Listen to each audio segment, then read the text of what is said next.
The Oakhaven River was no longer a river. It was a hungry god. Its roar was a constant, guttural threat that vibrated through the floorboards of the clinic, a sound that promised to devour everything. Outside, the world had dissolved into a churning, slate-gray chaos of rain and floodwater. But inside the Oakhaven Community Wellness Clinic, there was a fragile pocket of calm, illuminated by the bobbing, dancing beams of battery-powered lanterns.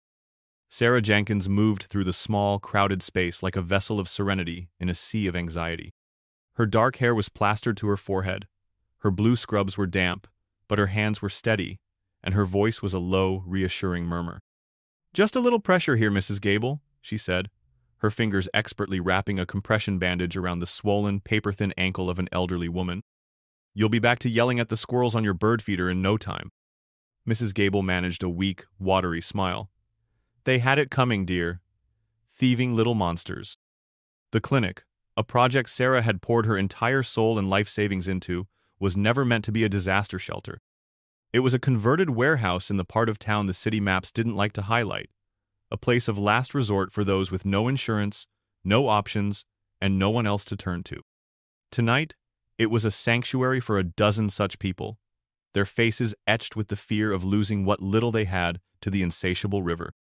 Sarah moved between them, a quiet force of competence, handing out blankets scavenged from the supply closet, checking on a diabetic man's blood sugar, and projecting an aura of unflappable control she'd honed in places far more desperate than this. Her satellite phone buzzed against a metal shelf. She snatched it up. "Maria!" "Sarah, for God's sake, the emergency services just put out a citywide alert. The North Levee is failing. It's not straining, it's failing. You have to get out of there. The hospital is already on generator power and moving critical patients to the 3rd floor." Maria Sanchez's voice was tight, with a familiar, friendly panic.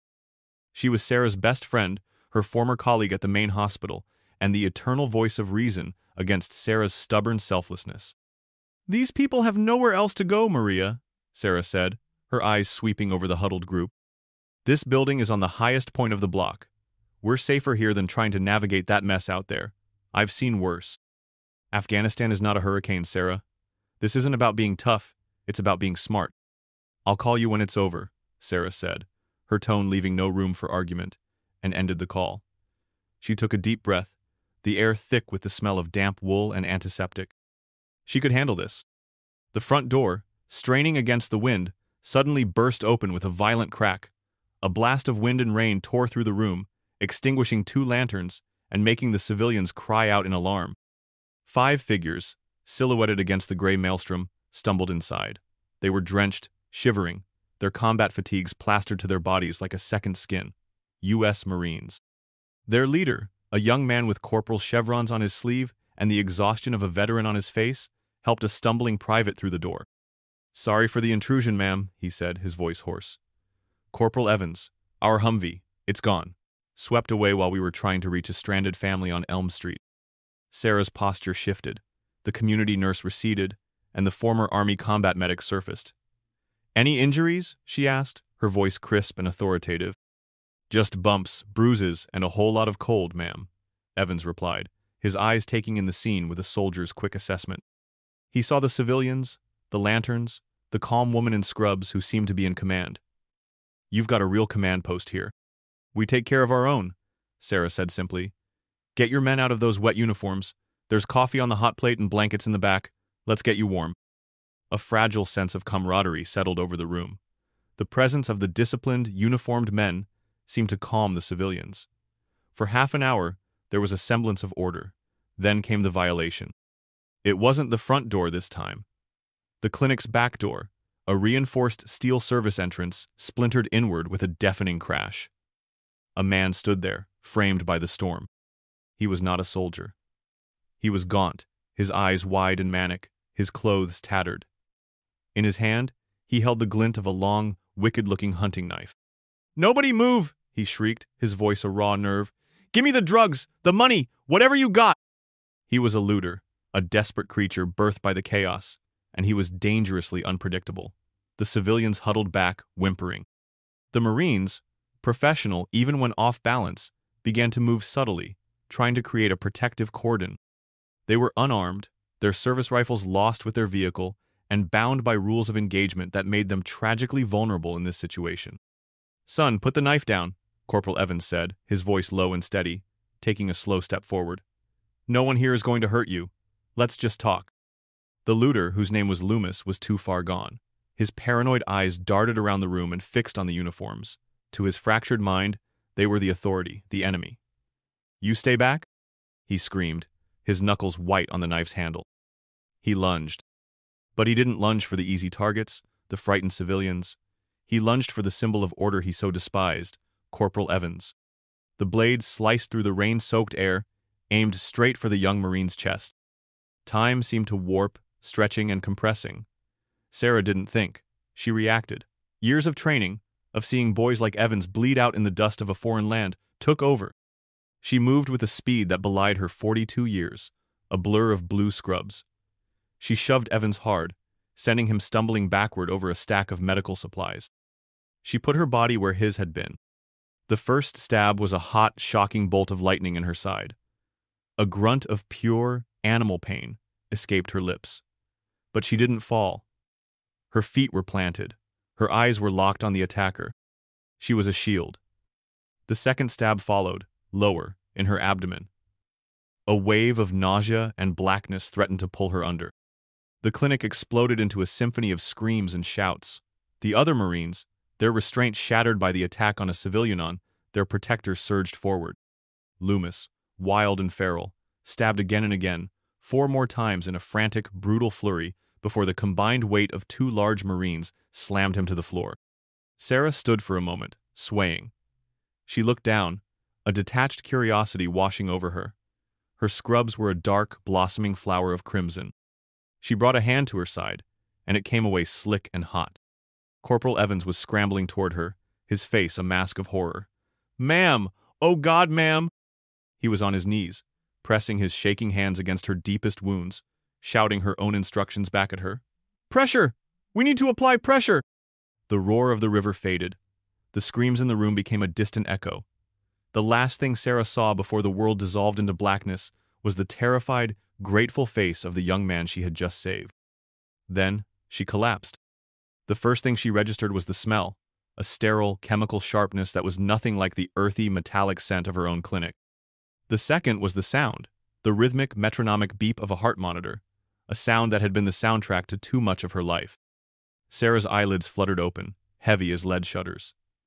The world was a stark, bleached-out white. A hospital room. Maria was asleep in a hard plastic visitor's chair, her head slumped at an uncomfortable angle. Sarah tried to sit up, and a supernova of pain erupted from her torso, forcing a gasp from her lungs and making the monitor beside her shriek in protest. A doctor she didn't recognize, a man with tired eyes and a clipboard that served as a shield, entered the room.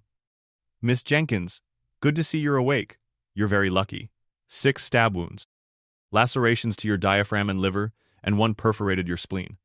We had to remove it. You'll have a long recovery ahead of you." He spoke with the detached air of a mechanic listing repairs on a car. There was no acknowledgement of the how or the why, just the cold, biological facts. It was the first wave of an impersonal tide that was about to sweep over her. The second wave came in the form of a man in a rumpled suit. "Detective Miller," he introduced himself, flashing a badge. He was in his 50s, with a face that looked like it had permanently soured from seeing the worst of humanity for 30 years. He sat down, pulled out a notepad, and began his questions. They were not the questions one asks a hero. "Why was your clinic open during a mandatory evacuation order, Miss Jenkins?" he began, his pen poised. Sarah, her voice a dry rasp, tried to explain. "The people from the low end? They had nowhere to go." "Right," Miller said, the single word dripping with skepticism. He made a note. "And the military personnel? How did they come to be at your civilian facility?" "Their truck was washed out. They were seeking shelter." "So you had 5 armed soldiers in a room full of civilians when the suspect, a Mr. Daniel Loomis, entered the premises." "They weren't armed," Sarah corrected, a flicker of irritation cutting through the fog of pain medication. "Their rifles were in the Humvee." Miller looked up, his eyes flat and devoid of empathy. "Some witness reports suggest the Marines were aggressive, that their presence may have agitated Mr. Loomis." The accusation hung in the sterile air, so outrageously unjust It stole Sarah's breath. They were trying to de-escalate. He attacked them. He attacked Corporal Evans. I got in the way. I see, the detective said, scribbling another note. He asked a few more perfunctory questions about Loomis, about the layout of the clinic, about the timeline. Not once did he say, "Thank you." Not once did he say, "That was a brave thing you did." He treated her selfless act as an inconvenient variable in his neat and tidy crime report. When he left, Sarah felt a new kind of wound opening up inside her, a cold, confusing anger. Maria woke up as he was leaving, saw the look on Sarah's face, and immediately turned on the small television mounted in the corner of the room. The local news was filled with images of the flood's devastation. Then, a segment on the looting. Her clinic appeared on screen for a moment, a chaotic scene of police tape and flashing lights. Her story was a footnote, a brief mention of an incident at a waterfront clinic. Then the screen cut to a man standing at a podium, the seal of the city of Oakhaven behind him. He was handsome in a curated, political way, his suit immaculate, his expression a carefully practiced mask of concern. The Chiron identified him as Councilman Richard Sterling. "This tragic event," Sterling began, his voice smooth as polished marble, "underscores the dangers of unsanctioned ad hoc shelters operating outside of city guidelines. It highlights a clear need for professional oversight." He paused, letting the weight of his words settle. "In the wake of this devastating flood, my office will be spearheading a full review of all zoning ordinances and safety codes in the Oakhaven waterfront district. Our absolute priority is a safe, planned, and professional recovery for the benefit of the entire community." He never said her name. He never mentioned the Marines, or the lives saved. He expertly took her sacrifice and twisted it into a justification for his own agenda. He used her blood as political soapbox. Watching him, Sarah felt a cold dread that had nothing to do with her physical injuries. This man was more dangerous than the desperate junkie with the knife. A few hours later, a Marine in a crisp uniform appeared at her door, holding his cap respectfully in his hands. It was Corporal Evans. His arm was in a sling, a memento from the struggle to subdue Loomis, but his eyes were clear and fixed on her. He looked impossibly young and impossibly old at the same time. "Ma'am," he started, his voice thick with emotion. He took a step into the room and stopped, as if unworthy to come closer. The guys and me, we don't know how to thank you." His composure cracked, and the guilt he felt was naked on his face. "You saved my life. I was watching the knife, and then you were just there. You saved all of us." Sarah, true to her nature, tried to wave it away with a weak gesture. "Just doing my job, Corporal, looking out for our guys." "No, ma'am," Evans said, shaking his head fiercely. "That was more than a job. That was everything. The United States Marine Corps does not forget its own, and we don't forget those who stand for us. We will not forget this." He placed a small, folded card on her bedside table. It was a simple thank you note, signed by all 5 Marines. He gave a sharp nod that was almost a bow, turned, and left. His promise was the only warmth in the cold, sterile room, a single seed of hope planted in what was quickly becoming a barren field of institutional indifference. Weeks bled into a month. The deep, searing pain of her wounds slowly subsided into a constant, grinding ache. The hospital discharged her with a cane, a long list of medications, and a stack of bills that looked more like a phone book. Maria drove her home to her small apartment, but there was one stop Sarah insisted on making first. The Oakhaven waterfront district was a ghost of its former self. The flood had left a scar of brown mud and decay on everything it had touched. As they turned onto the street where her clinic stood, Sarah's breath caught in her throat. It was a skeleton. The flood had gutted the interior, peeling away drywall, and leaving behind a tangled mess of wiring and warped studs. The windows were shattered, and the front door hung off a single, twisted hinge. But the worst part was the sign. A large, angry red square of paper slapped right in the middle of the door, the words stamped in thick black letters, "Condemned." It wasn't just a building, it was the ruin of a dream. It was every dollar she'd ever saved, every late night she'd ever worked, every hope she'd ever had for this forgotten corner of her city. She leaned heavily on her cane, the physical pain in her side flaring in sympathy with the agony in her heart. The next day, clutching a folder of papers Maria had helped her organize, Sarah walked into the Oakhaven City Planning Department. The air was stale with the smell of old paper and indifference. After an hour-long wait in a hard plastic chair that made her stitches pull, she finally stood before a clerk whose face was a masterclass in practiced apathy. Sarah slid her application for a rebuilding permit across the counter. "I'd like to begin repairs on my property at 412 Water Street," she said, her voice steadier than she felt. The clerk, a woman named Doris, according to her nameplate, barely glanced at her. She flipped through the papers with a disdainful slowness. 412 Water Street, she droned. The condemned clinic, right. She tapped a long, manicured nail on one of the pages. "I'm sorry, but Form 7B for floodplain reconstruction needs to be co-signed by a licensed structural engineer before submission." She pushed the folder back.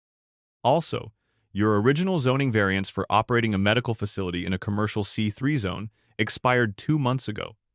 You'll need to file for a new one with the Zoning Appeals Board." "Okay," Sarah said, trying to keep the frustration from her voice. "When is their next meeting?" Doris finally looked up, her eyes empty of anything resembling sympathy. "Their docket is full. The next available hearing is in 3 months. She then looked past Sarah to the person behind her. "Next." Dismissed. Crushed by a mountain of paperwork wielded by a petty tyrant, Sarah limped out of the building, the rage building in her chest. Her next stop was the bank. The manager, a man who had shaken her hand and smiled broadly when she'd first opened her clinic account, now wore a pained expression. "Sarah, you know how much we all admire what you do. You're a pillar of this community," he began, the preamble to a denial. "But the numbers are what they are. The bank needs collateral for a loan of this size. The building, your primary asset, is currently valued at 0. And I've looked at your insurance policy. Like most in the flood zone, it has a specific exclusion clause for acts of God and overland flooding. My hands are tied. I'm truly sorry." Another door slammed shut with a polite, regretful smile. The system wasn't just unhelpful, it felt engineered to make her fail. Against Maria's strenuous objections, Sarah decided her last option was a public appeal. She signed up for a 3-minute slot at the Oak Haven City Council meeting. The room was packed, the air thick and stuffy. When her name was called, she walked to the podium, her legs stiff, her cane thumping a slow, steady rhythm on the linoleum floor. She started nervously, but as she spoke, her voice gained strength. She didn't talk about the stabbing, about being a hero. She talked about Mrs. Gable's sprained ankle. She talked about the young, single mother who relied on the clinic for her baby's wellness checks. She talked about the homeless man she'd treated for pneumonia who would have otherwise died on the street. She painted a picture of a community, of a need, of a promise she had made to them. It was a raw, heartfelt, and powerful plea. When she finished, there was a smattering of genuine applause from the residents in the audience. Then, Councilman Richard Sterling took the floor. He didn't look at Sarah. He addressed the room, his voice dripping with condescending pity. "We all admire Ms. Jenkins' passion," he began, the word passion, sounding like a clinical diagnosis for a mental condition. "But passion does not pay for infrastructure. Passion does not write building codes or ensure public safety." He straightened his tie, the picture of sober responsibility. To allow an unpermitted, underinsured, and now structurally compromised building to be rebuilt in a sensitive ecological and economic zone would be the height of civic irresponsibility. "We must think of the taxpayers. We must think of the bright future of the new Oak Haven waterfront, a future of growth, prosperity, and sound investment." He had planted shills in the audience, well-dressed men and women who burst into loud, coordinated applause at his key phrases. They drowned out the confused murmurs of the actual residents. "Sarah, I believe your 3 minutes are up," Sterling said, looking at a point just over her head. He banged his gavel with a sharp crack. "Thank you for your comments, Miss Jenkins. Your concerns are noted. Next on the agenda." It was a public execution. He had dismissed her, delegitimized her, and erased her in front of the entire city. Humiliation washed over her, colder and more violating than the floodwater had been. She turned and walked out of the chamber, the sound of her cane on the floor the only protest she had left. That night, she hit rock bottom.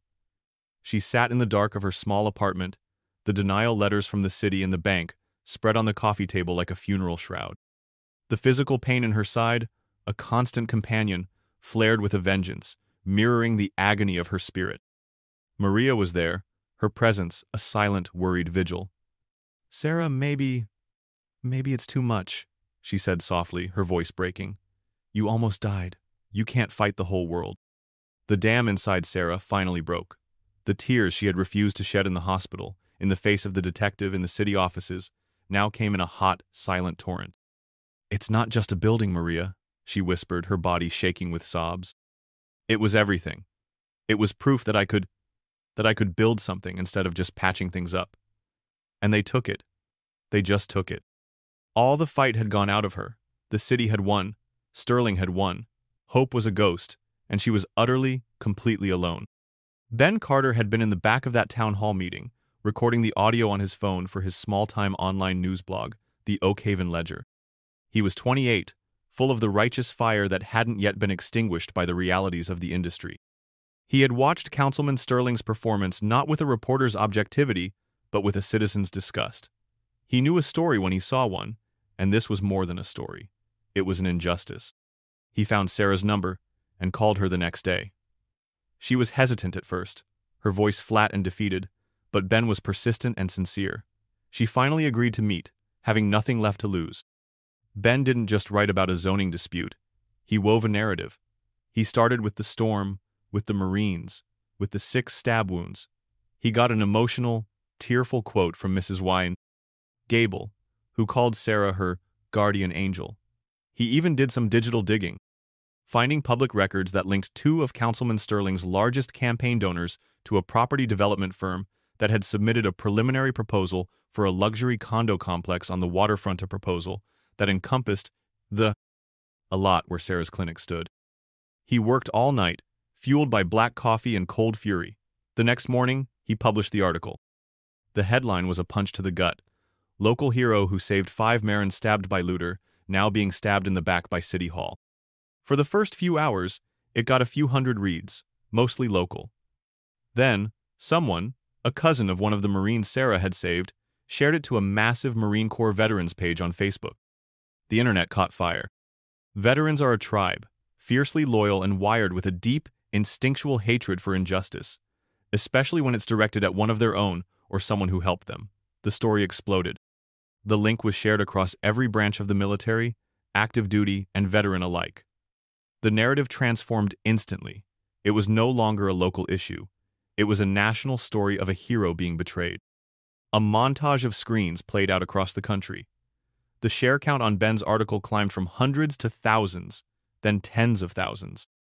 The comments section became a torrent of righteous fury, a digital tidal wave of outrage directed squarely at Councilman Richard Sterling. Twitter lit up. "Stand with Nurse Sarah" started trending. The story was picked up by military-focused websites, then national news aggregators. Sarah Jenkins was no longer a defeated woman in a small apartment. She was a symbol. Her phone, silent for days except for Maria's worried check-ins, began to buzz incessantly with notifications. Overwhelmed, she was about to turn it off when a number she didn't recognize called. She answered cautiously. "Ma'am? It's Corporal Evans." His voice was different. The emotional gratitude was gone, replaced by something cold and hard, like forged steel. "I've been seeing what's happening online. My whole platoon read that article. We are not pleased." The understatement was chilling. "I told you we don't forget, ma'am. My CO knows. The base commander knows. We've been making some calls. You just hold on. Help is coming." The line went dead, leaving Sarah standing in her living room, staring at her phone. For the first time in weeks, a tiny, fragile flicker of hope ignited in the darkness. Saturday arrived with a bleak, gray dawn that mirrored Sarah's mood. She'd decided to face the inevitable. She drove to the clinic one last time, armed with empty boxes, to salvage what little was left of her personal effects before the city sent a crew to demolish it. She stood before the ruin, the condemned notice mocking her, a final testament to her failure. Then she heard it, a low, deep rumble that was different from the memory of the flood. It was the sound of engines, of heavy tires on pavement. A single, olive-drab 7-ton truck, the kind she'd seen 1,000 times in Afghanistan, rumbled down the street and stopped directly in front of the clinic. The passenger door opened and Corporal Evans hopped out, his sling gone, his posture ramrod straight. He looked at her, then at the sky, then back at her. "Morning, ma'am," he said, a grim smile touching his lips. "Good day for a little construction." As if on cue, another truck appeared behind his, and another, A convoy of military vehicles and civilian pickup trucks, a dozen deep, filled the entire street. Out of them poured men and women. The 4 other Marines from her clinic were there, their faces set with determination. But there were more, dozens more. Soldiers from the nearby army base in their PT uniforms, airmen from the local airfield, Navy sailors from the coastal station, and veterans, men and women in their 30s, 40s, and 50s, their faded unit logos on their shirts and hats, carrying tool belts, circular saws, and generators. They moved with a quiet, disciplined purpose, fanning out on the street, at least 300 of them. The neighborhood, drawn by the sudden, organized invasion, began to emerge from their homes. They stood on their porches and sidewalks, their faces a mixture of confusion and awe. The quiet didn't last long. An expensive black sedan screeched to a halt at the end of the block, and Councilman Richard Sterling burst out, his face a blotchy, purple mask of fury. "What is the meaning of this?" he shrieked, storming toward them, his phone already to his ear. "This is an unsanctioned work site. This is a violation of a dozen city ordinances. I'll have every one of you arrested for trespassing." He marched toward the property line, ready to physically stop the proceedings. But before he could take another step, Corporal Evans and a dozen other uniformed service members moved. They didn't run. They didn't shout. They simply stepped forward with practiced economy of motion and formed a line, a human wall. Silent, impassive, and utterly immovable, they stood between the sputtering politician and the clinic. Sterling stopped dead, his tirade catching in his throat. He was face to face with a silent, solid wall of military discipline. Corporal Evans took one step forward, his voice calm, but carrying with absolute authority over the stunned silence. "Councilman," he said, loud enough for everyone to hear. "This is private property, and these are private citizens, volunteering their time on a Saturday to help another private citizen in need." He paused, his eyes boring into Sterling's. "She shielded us when we were in danger. The least we can do is shield her from you." Just then, 2 Oak Haven police cars rolled up, their lights flashing. 2 officers got out, ready to enforce the councilman's will. But they stopped short when they took in the scene. 1 apoplectic politician and an army of 300 of America's finest standing in silent, dignified opposition, with an entire community and a young reporter, Ben Carter, filming everything as witnesses. The optics were a nightmare. The senior officer looked at Sterling, looked at the soldiers, and just shook his head. He leaned against the hood of his cruiser and folded his arms. There would be no arrests today. Sterling stood there, rendered completely, utterly impotent. His authority, his power, his bluster, all of it, had just evaporated in the morning light. A horn blasted once, a signal from the de facto foreman of the group. And the work began. It was a symphony of controlled chaos, a military operation of construction. The sound of hammers echoed like gunfire. Saws whined. Debris was cleared away in disciplined lines. Pre-cut lumber, clearly sourced and prepared in advance, was passed hand over hand. A new frame began to rise from the wreckage with breathtaking speed. Ben Carter's live stream of the event was going viral, the viewer count ticking into the hundreds of thousands. Seeing the spectacle online, local businesses started to arrive. A lumberyard truck appeared with a donation of drywall. An electrical supply van dropped off spools of wire. The owner of the local pizzeria arrived with a stack of 20 hot pizzas. Mrs. Gable and the other residents Sarah had cared for set up a table, handing out water bottles and coffee. It wasn't just a rebuilding, it was a resurrection. It was the raw, unshakable power of community and loyalty, waging open war on bureaucratic poison, and winning. Sarah stood to the side, tears streaming down her face, not of sadness or despair, but of a profound, overwhelming gratitude that left her breathless. A few weeks later, on a brilliant, sun-drenched afternoon, a crowd gathered once more in front of 412 Water Street, but the ruin was gone. In its place stood a beautiful, new, and improved clinic. A simple, hand-carved wooden sign hung above the door, the fresh stain still fragrant. It read, "The Dawn Clinic." Sarah, looking healthy and vibrant in a new set of scrubs, stood at the center of it all, flanked by Corporal Evans and his men. She held a pair of oversized scissors and, with a wide smile, snipped a red ribbon, officially opening the doors. The crowd erupted in cheers. In the background, a news van's television monitor showed a story about Councilman Sterling. He was facing a formal ethics investigation and a citizen-led recall effort, his political career in smoldering ruins thanks to Ben Carter's relentless reporting. From the edge of the crowd, Detective Miller watched for a moment. He caught Sarah's eye, gave her a brief, almost imperceptible nod of respect, and then turned and walked away. It was the closest he would ever come to an apology. Months later, the Dawn Clinic was a thriving hub of the community. It was the middle of a busy afternoon, the waiting room full, the air humming with life. Sarah was in an exam room, a stethoscope to the chest of a small child being held by a young, anxious mother. "A strong, steady heartbeat," Sarah said, smiling at the mother, her voice a warm reassurance. "Like a little drum." The mother's face flooded with relief. As she comforted her child, Sarah glanced out the window. Her gaze fell on a bronze plaque that had been installed next to the front door by the volunteers. She knew the words by heart. This clinic was built by the hands of the grateful, in honor of Sarah Jenkins, who stood for us when we couldn't. The Dawn 300. A genuine, peaceful smile touched her lips. She had faced the storm, the knife, and the crushing weight of the system. She had been broken, but she had not been beaten. And in the end, the community she had fought for, along with the soldiers she had bled for, had risen in the dawn to fight for her. She was home.